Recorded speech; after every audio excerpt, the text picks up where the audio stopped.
காயிதே மில்லத் பற்றியதான சில முக்கியமான கேள்விகள் பார்க்கலாம். கண்ணியமிகு தலைவர்னு சொல்லி 7ஆம் வகுப்பு புத்தகத்தில் கொடுத்துருக்காங்க. கண்ணியமிகு என்ற அடைமொழியால் அழைக்கப்படுபவர் காயிதே மில்லத். அதில் வந்து முக்கியமான கேள்விகள் மட்டும் நான் சொல்லிடுறேன். பழமையான மொழிகளிலே ஒன்றை தான் ஆட்சி மொழியாக அறிவிக்க வேண்டும் என்றால் அது தமிழ் மொழிதான்னு சொன்னது காயிதே மில்லத். அடுத்த கொஸ்டின் பாருங்க. காயிதே மில்லத்தினுடைய இயற்பெயர் என்னன்னா முகமது இஸ்மாயில் அப்படிங்கிறது அவருடைய இயற்பெயர். அடுத்தது பாருங்க. தமிழ் மொழியை தமிழ் ஆட்சி மொழியை அறிவிக்கணும்னு சொன்னதும் காயிதே மில்லத் தான். அடுத்து பாருங்க. காயிதே மில்லத் என்னும் அரபு மொழி சொல்லுக்கு என்ன பொருள் அப்படின்னா சமுதாய வழிகாட்டி அப்படிங்கிறது தான் பொருள். அடுத்த கொஸ்டின் பாருங்க.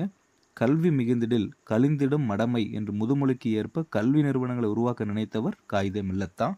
அடுத்த கொஸ்டின் பாருங்க. காயிதே மில்லத் நிறுவிய ஜமால் முகமது கல்லூரி எங்கே இருக்குன்னா திருச்சியில் இருக்குது. அதே போல் இன்னொரு கல்லூரி நிறுவியிருக்காரு. ஃபரூக் கல்லூரி எங்கே நிறுவியிருக்கிறாருன்னா கேரளாவில் நிறுவி இருக்கிறார். அடுத்த கொஸ்டின் இம்பார்ட்டன்ட். தமிழக அரசியல் வானில் கவ்வியிருந்த காரிருளை அகற்ற வந்த ஒளிக்கதிராக காயிதே மில்லத் முகமது இஸ்மாயில் திகழ்கிறார்னு சொன்னவர் அண்ணா. அடுத்த கொஸ்டின் படிச்சு